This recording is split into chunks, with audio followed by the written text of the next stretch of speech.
Mosul, Iraq's second-largest city.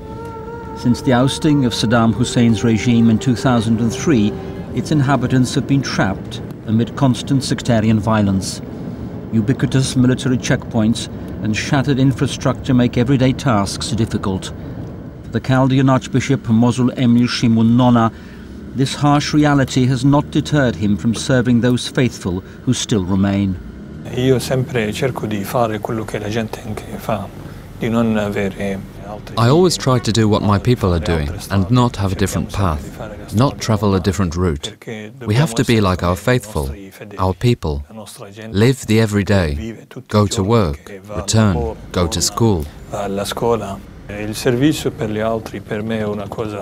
Serving others is for me very important.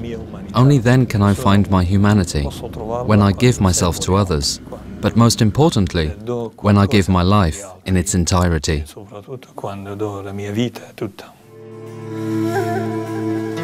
Christianity has been present in Mosul since the 1st century, long preceding the arrival of Islam.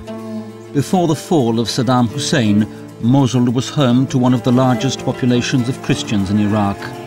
Some 35,000 Christians lived side by side with Muslims. Today these numbers have dwindled to roughly 3,000. Systematic attacks, like the 2004 bombing of the Chaldean bishop's residence, have left this ancient community in ruins.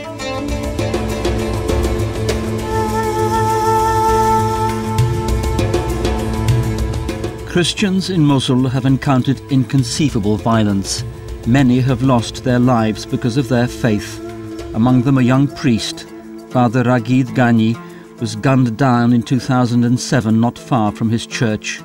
In March 2008, Archbishop Nona's predecessor in Mosul, the Most Reverend Paulos Farairajo, was kidnapped and murdered by Islamic extremists. Father Pios Afas was born and raised in Mosul.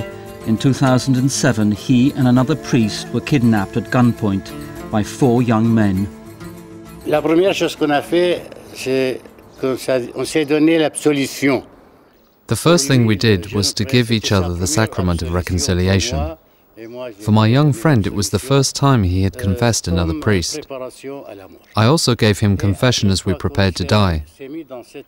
When this deeply emotional ritual was complete, a serenity overwhelmed us.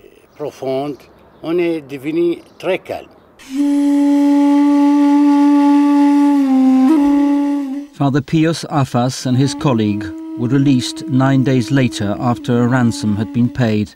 Money, however, is not the leading motive for the atrocities carried out against Mosul's Christians.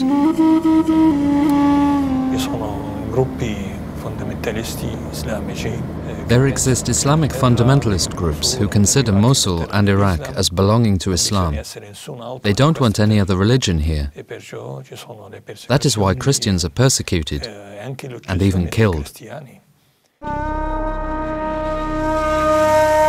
The Archbishop's residence was moved to a small family home after the former location was devastated by the 2004 bomb attack. The streets leading to the current bishopric are barricaded, with a military patrol guarding each entrance. Archbishop Nona lives here with 4 of his priests.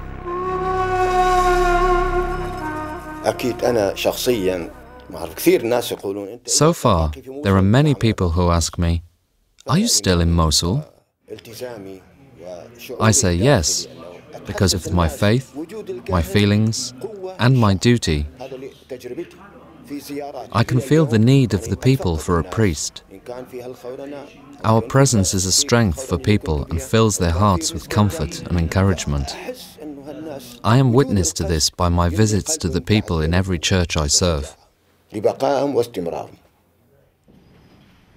For Archbishop Nona and his priests, it is difficult to talk of the future. Their mission during these troubled times is to provide their faithful with hope by remaining with them despite the threats and violence. Le radici della speranza sono la fede. At the root of hope is faith. Our Christian faith always gives us hope where there is pain. In darkness, there is always a light somewhere.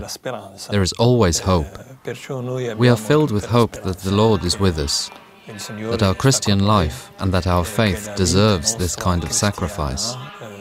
Our Christian faith is, according to us, our life. It is everything to us. Secondo noi la nostra vita è tutta.